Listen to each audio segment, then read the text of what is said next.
गौतम बुद्ध हमेशा सुबह जल्दी जागने को क्यों कहते थे? बुद्ध जैसे महापुरुष क्यों कहते थे कि जो जागत है वो पावत है, जो सोवत है वो खोवत है? हम अक्सर अपने परिवार के बड़े लोगों से सुनते हुए आ रहे हैं कि सुबह जल्दी उठना चाहिए। वे हमें सुबह उठने के 1000 फायदे गिनाते हैं, किंतु पीढ़ी तो देर रात तक जागने और सुबह देर तक सोने को बड़ा ही फैशनेबल मानती है। दरअसल हमारे परिवार के लोग सुबह जल्दी उठना को लेकर जो भी बातें बताते हैं, उनके पीछे बहुत बड़ा विज्ञान छिपा हुआ है। ये विज्ञान उन्हें उनके पूर्वजों ने सिखाई थी और अब वह हमें सिखा रहे हैं। सुबह भर के समय को ब्रह्म मुहूर्त के नाम से जाना जाता है और इस समय हमारा दिमाग, प्रकृति और वातावरण सब कुछ बहुत ही सकारात्मक रूप से सक्रिय होते हैं। इस समय पर जो भी प्रार्थना या ध्यान किया जाता है उससे सफलता मिलती है। आइए आपको बौद्ध सन्यासी की कहानी सुनाते हैं। आपको बताते हैं कि ब्रह्म मुहूर्त का रहस्य जानकर पूर्ण जीवन बदल गया। कहानी शुरू करने से पहले चैनल को सब्सक्राइब जरूर कर लें। इस कहानी में सिर्फ ब्रह्म मुहूर्त के रहस्य के साथ एक ऐसी ध्यान की विधि बताएंगे जिससे अगर कोई 21 दिन अपनाता है तो वह अपने सपनों को साकार कर सकते हैं। उसे ब्रह्मांड की शक्तियों की विशेष मदद मिलने लगती है। इसके साथ वह व्यक्ति अपने मन को स्थिर और बुद्धिमान बन जाता है। दोस्तों, गौतम बुद्ध की शिक्षा हर किसी के जीवन को नई दिशा दे सकती है। अगर आप भी इसे मानते हैं तो कमेंट्स में नमो बुद्धाय लिखना मत भूलिए। तो चलिए कहानी की शुरुआत करते हैं। एक समय की बात है, एक नगर में लड़का रहता था। वह लड़का अच्छा था, लेकिन उसकी एक खराब आदत थी। वह देर तक सोता रहता था। सुबह उसका परिवार उसे जगाने के लिए लाखों प्रयास करता था, किंतु सबने हार मान ली थी। वह लड़का कभी 9 बजे से पहले नहीं उठता था। जब वह बालक था तब परिवार ने सोचा कि जब यह बड़ा हो जाए तो इसकी आदत में सुधार हो, किंतु वह लड़का जैसे जैसे बड़ा होता गया, यह आदत और भी ज्यादा गहरी होती चली गई।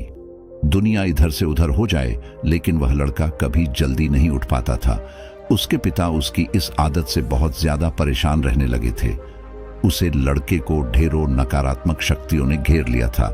वह सभी को पलट कर जवाब देता था, दिन भर उदास रहता था। इसका असर उसके स्वास्थ्य पर भी पड़ रहा था। जब उस लड़के को यह पता लगा कि उसके सारे मित्र सफलता को प्राप्त कर रहे हैं, तब वह और भी ज्यादा दुखी हो गया और ईश्वर को कोसने लगा। वह बार बार कहता था कि मेरी किस्मत खराब है, किंतु उसके पिता अच्छी तरह से जानते थे कि लड़के के असफल होने के पीछे क्या कारण है। एक दिन की बात है, उसके पिता को किसी बौद्ध सन्यासी के बारे में पता चला। बेटे की समस्या को लेकर वह तुरंत ही बौद्ध सन्यासी के पास जा पहुंचे।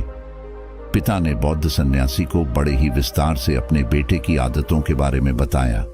बौद्ध सन्यासी ने कहा कि कल आप अपने बेटे को इस आश्रम में आने को कहिएगा। पिता घर की ओर चल दिए। उन्हें पता था कि अगर वह सीधे तरीके से बेटे से बौद्ध सन्यासी को मिलने के लिए कहेंगे तो वह कभी तैयार नहीं होगा। उन्होंने बेटे को अपने पास बुलाया और कहा, तुम्हारे सारे मित्र जीवन में सफलता प्राप्त कर रहे हैं, क्या तुम सफल नहीं होना चाहते हो? लड़के ने उत्तर दिया कि जरूर पिताजी, किंतु जब भी मैं अपने मित्रों से उनकी सफलता का रहस्य पूछता हूं तब वे मुझे कुछ नहीं बताते हैं। पिता ने कहा कि मुझे यह रहस्य पता चल गया है। लड़के ने बड़ी उत्सुकता से पूछा, क्या पता चला है पिताजी? पिता ने कहा कि कल सुबह तुम्हें एक बौद्ध सन्यासी के आश्रम में जाकर उनसे मिलना है। यदि तुम वहां पर समय से पहुंच गए तो वह बौद्ध सन्यासी तुम्हें ऐसा मंत्र बताएंगे जिससे तुम सफल हो जाओगे, किंतु समस्या एक ही है। लड़के ने पूछा, क्या समस्या है? पिता ने कहा कि जब तक तुम सोकर उठोगे तब तक सन्यासी से मिलने का समय समाप्त हो जाता है। लड़के ने कहा कि पिताजी, मैं कल पूरी रात जगा रहूंगा और सुबह सन्यासी से मिलकर आऊंगा। पिता ने कहा कि ठीक है, सदैव उसे सन्यासी की आज्ञा में रहना। पिता की बातें सुनकर वह लड़का बहुत अधिक उत्सुक हुआ। जीवन में पहली बार उसने रात्रि जागरण किया, किंतु थोड़े ही समय में उसे नींद आ गई और वह सो गया। अगली सुबह जब वह उठा तो उसे पता लगा कि सन्यासी से मिलने का समय समाप्त हो चुका था। उसके पिता ने लड़के की ओर देखा और कहा कि तुम जीवन में कभी सफल नहीं हो पाओगे, जाओ, जाकर सो जाओ। पिता की यह बात सुनकर लड़के को बहुत दुख हुआ। उसने मन ही मन स्वयं को चुनौती दी कि कल सुबह वह बौद्ध सन्यासी से मिलने अवश्य जाएगा। उसने अपने हाथ में एक छुरे से एक घाव बना लिया। दर्द के कारण उसे नींद नहीं आई। यह ऐसा पहला अवसर था जब उसने अपने जीवन में सूर्योदय देखा। वह तुरंत ही तैयार होकर बौद्ध सन्यासी से मिलने के लिए चल दिया। आज उसका अनुभव कुछ अलग था। वह बेहद शांत महसूस कर रहा था। चलते चलते वह बौद्ध सन्यासी के आश्रम में पहुंचा। वहां पर उसने देखा कि बौद्ध सन्यासी और उनके सभी शिष्य ध्यान लगाकर बैठे हुए हैं। ज्ञान का समय समाप्त हुआ। तब लड़का वह बौद्ध सन्यासी के पास पहुंचा और उन्हें प्रणाम करते हुए कि आपके पास कोई ऐसा मंत्र है जिससे मैं सफल हो सकता हूं? कृपया करके मुझे वह मंत्र बताइए। मैं भी अपने मित्रों के समान सफल होना चाहता हूं और अच्छा जीवन जीना चाहता हूं। बौद्ध सन्यासी मुस्कुराए और बोले, अच्छा, तो तुम वही बालक हो। तुम्हारे पिता मुझसे मिलने आए थे और उन्होंने तुम्हारे विषय में मुझे सब कुछ बताया। मैं तुम्हें वह मंत्र अवश्य बता देता, किंतु लड़का घबरा गया। उसने पूछा, किंतु क्या गुरुदेव? मैं तुम्हें वह मंत्र बताऊंगा, किंतु अगले 21 दिनों तक तुम्हें मेरी आज्ञा में रहना होगा। मैं तुम्हें वह मंत्र 21 दिनों के बाद बताऊंगा। तब तक मैं तुमसे जो भी कार्य कहूंगा उसे तुम्हें करना होगा। यदि तुम असफल हुए या कार्य के बीच से तुम्हारा संकल्प टूट गया, तब उसे मंत्र का असर नहीं होगा। दृढ़ निश्चय के साथ उसे लड़के ने कहा कि मुझे आपकी सारी आज्ञा स्वीकार है। मैं अगले 21 दिनों के लिए आपका दास हूं। आप जो भी कहेंगे मैं वही करूंगा। मुझे केवल और केवल उसे मंत्र के बारे में जानना है। बौद्ध सन्यासी ने कहा कि ठीक है, कल से तुम्हारा कार्य तुम इसी आश्रम में निवास करोगे। वह लड़का आश्रम में निवास करने के लिए तैयार हो गया। बौद्ध सन्यासी ने कहा कि यहाँ रहते हुए तुम्हें ब्रह्म मुहूर्त में उठना होगा और दूसरे शिष्यों की तरह ध्यान और तप करना होगा। साथ ही आश्रम के कार्यों में भी सहायता करनी होगी। ध्यान रहे, यह संकल्प टूटना नहीं चाहिए। लड़का बौद्ध सन्यासी की बातों से सहमत हो गया। अगले दिन से उसके कार्य के दिन की शुरुआत थी। इस बार लड़का इतना दृढ़ निश्चयी था, किंतु 1 सप्ताह बीतने के पश्चात ही उसका संकल्प टूट गया और वह 8वें दिन देर तक सोता रहा। वह रोते हुए बौद्ध सन्यासी के पास पहुंचा और कहा कि मेरा संकल्प टूट गया है, अब मैं जीवन में कभी सफल नहीं हो पाऊंगा। बौद्ध सन्यासी ने उसे समझाते हुए कहा कि एक बार फिर से शुरुआत करो, फिर से संकल्प करो। लड़के ने बौद्ध सन्यासी से प्रश्न किया कि उठना इतना आवश्यक क्यों होता है और यहाँ पर सभी लोग इतनी जल्दी क्यों उठ जाते हैं। तब बौद्ध सन्यासी ने लड़के को समझाते हुए कहा कि सुबह यानी ब्रह्म मुहूर्त में उठने के पीछे बहुत बड़ा विज्ञान छिपा हुआ है। लड़के ने कहा कि कृपया करके मुझे वह विज्ञान बताइए। बौद्ध सन्यासी ने कहा कि रात्रि को 4 पहर में बांटा गया है। पहला रुद्र काल, जिसका समय शाम 6 बजे से लेकर 9 बजे तक होता है। दूसरा राक्षस काल, जिसका समय 9 बजे से 12 बजे तक होता है। तीसरा गंधर्व काल, जिसका समय रात्रि 12 बजे से भर 3 बजे तक होता है। और सबसे अंत में जो पहर आता है उसे मनोहर काल कहते हैं। इस समय को ब्रह्म मुहूर्त या अमृत बेला के नाम से भी जाना जाता है। इसका समय 3 बजे से सुबह 6 बजे तक होता है। यह वह समय होता है जब पूरे संसार की नकारात्मक शक्तियां निष्क्रिय अवस्था में होती हैं और सकारात्मक शक्तियां सक्रिय होती हैं।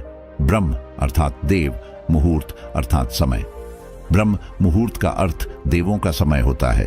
इस समय देव धरती विचरण कर रहे होते हैं और जागृत मनुष्यों पर उनका बड़ा ही सकारात्मक प्रभाव पड़ता है। ब्रह्म मुहूर्त ऐसा समय होता है जिसमें मनुष्य का मस्तिष्क बिल्कुल खाली होता है। इसमें किसी प्रकार के कोई विचार नहीं होते हैं और जब इस समय व्यक्ति अपनी पुस्तक खोलकर पाठ का अध्ययन करते हैं तो उन्हें सब कुछ जल्दी जल्दी याद भी होता है और यह लंबे समय तक याद रहता है। यह ऐसा समय है जिसमें हम ज्ञान को समझने का प्रयास करते हैं। इस कारण और आश्रम के सभी शिष्य और संसार में बहुत से ज्ञानी लोग ब्रह्म मुहूर्त में ही उठ जाते हैं। प्राचीन काल में रोशनी का कोई स्रोत न होने के कारण लोग अपने दिन का समापन सूर्यास्त के साथ और आरंभ सूर्योदय के साथ करते थे। यह एक तरीका है जिससे मानव जीवन प्रकृति के साथ तालमेल बनाकर चलता है। उसे लड़के ने कहा कि ठीक है, मैं कल से अपना संकल्प फिर से शुरू करता हूं, किंतु ब्रह्म मुहूर्त में उठकर मुझे क्या क्या करना चाहिए। तब बौद्ध सन्यासी ने कहा कि मैं तुम्हें बताता हूं कि ब्रह्म मुहूर्त में क्या और कैसे करना चाहिए। सबसे पहले उठकर धरती पर पांव रखने से पहले उसे प्रणाम करो, अपनी हथेलियों की ओर देखो और ईश्वर को धन्यवाद दो कि उन्होंने तुम्हें आज का सूर्योदय देखने का अवसर दिया। इसके बाद नित्य कर्म और स्नान करने से शरीर ही नहीं मन की शुद्धता भी बढ़ती है। स्नान करने के पश्चात ध्यान की प्रक्रिया होती है। ब्रह्म मुहूर्त की ध्यान प्रक्रिया की अवधि 21 दिन तक होती है। इस विधि का उपयोग तब किया जाता है जब आप अपनी कोई मनोकामना की पूर्ति चाहते हैं। यह ऐसा समय होता है जब व्यक्ति अपने आज्ञा चक्र को सक्रिय करने पर काम करते हैं। आज्ञा चक्रों के बीच होता है। यह संकल्प का स्थान भी कहा जाता है। अगर इस चक्र पर केंद्रित किया जाए और अपनी मनोकामना को बार बार दोहराई जाए तो मात्र 21 दिनों के भीतर वह पूर्ण हो जाता है। अगर आपके मन में कोई अधूरी मनोकामना है और आप उसे पूरी करना चाहते हैं, तब सबसे पहले उसे मनोकामना का स्पष्टीकरण कर ले। आपको क्या चाहिए यह निर्णय अवश्य कर ले। इसके बाद ध्यान की विधि को शुरू करें। ब्रह्म मुहूर्त में स्नान के बाद एक ऐसा स्थान चुनें जहां पर वायु का प्रवेश हो। ध्यान में शुद्ध प्राण वायु का होना आवश्यक होता है। ज्ञान की मुद्रा में रीढ़ की हड्डी सीधी होनी चाहिए, साथ ही गर्दन भी सीधी होनी चाहिए। सुखासन की अवस्था में दोनों हाथों को घुटनों पर रखकर आंखें बंद करके बैठ जाए। हाथ की मुट्ठियों को बंद कर ले और 2-3 मिनट तक बिल्कुल शांत हो जाए। जब आपका शरीर स्थिर हो जाए और श्वास भी शांत हो जाए, तब उसके बाद अपना सारा ध्यान आज्ञा चक्र पर लगाएं। इस दौरान लंबी गहरी सांस ली और सांस को रोक कर रखें। इस समय आप अपनी इच्छा को मन ही मन दोहराएं। अपने मन की आंखों से इष्ट देव और देवी देवताओं, गुरुओं का चिंतन करें। जब सांस को रोकना कठिन हो जाए, तब धीरे धीरे सांस को बाहर की ओर छोड़ें। सांसों को नाक से भरे और मुख से छोड़े। इस प्रक्रिया 3 को 4 बार प्रतिदिन दोहराना है। ऐसा प्रतिदिन करने से आपकी जो मनोकामना है वह अवचेतन मन तक अवश्य पहुंच जाएगी और इच्छा पूर्ति जल्दी होगी। आज्ञा चक्र सक्रिय होता है और हमारी आज्ञा को पूरा करता है। सांस को रोक कर रखने के दौरान शरीर में आपातकालीन स्थिति हो जाती है, जिससे कि आप बेकार की बातें सोचने और विचार करने से बचते हैं। इससे मन की एकाग्रता बढ़ती है, तब इच्छाएं अवचेतन पहुंचती है। ब्रह्म मुहूर्त के समय पर ईश्वर की विशेष कृपा होती है और कोई भी व्यक्ति जब अपनी मनोकामना को इस समय दोहराता है तो उसकी इच्छा है जल्द से जल्द पूरी होती है। इस प्रकार बौद्ध सन्यासी ने उसे लड़के को ब्रह्म मुहूर्त का महत्व बताया। अगले 21 दिनों तक उसे लड़के ने बड़े ही मन के साथ इस प्रक्रिया को अपनाया। अब वह बहुत ही ज्यादा अनुशासित और शांत स्वभाव का व्यक्ति बन चुका था। अपना संकल्प का पूरा कर लेने के पश्चात वह व्यक्ति बड़े ही प्रसन्न भाव से सन्यासी के पास पहुंचा और कहा, हे गुरुदेव, मैं 21 दिनों का संकल्प पूरा कर लिया है। अब कृपया करके मुझे सफल होने का मंत्र बताइए। बौद्ध भिक्षु ने मुस्कुराते हुए कहा कि पिछले 21 दिनों से जो अभ्यास तुम करते हुए आ रहे हो वही तुम्हारी सफलता का मंत्र है। जो व्यक्ति ब्रह्म मुहूर्त में उठकर ध्यान प्रक्रिया को सही से करते हैं वह जीवन में कभी असफल नहीं हो सकते। तुम्हें ब्रह्म मुहूर्त का रहस्य पता चल चुका है। अब इस जीवन पर्यंत करो, तुम्हें जीवन के लक्ष्य और सफलता दोनों प्राप्त होंगे।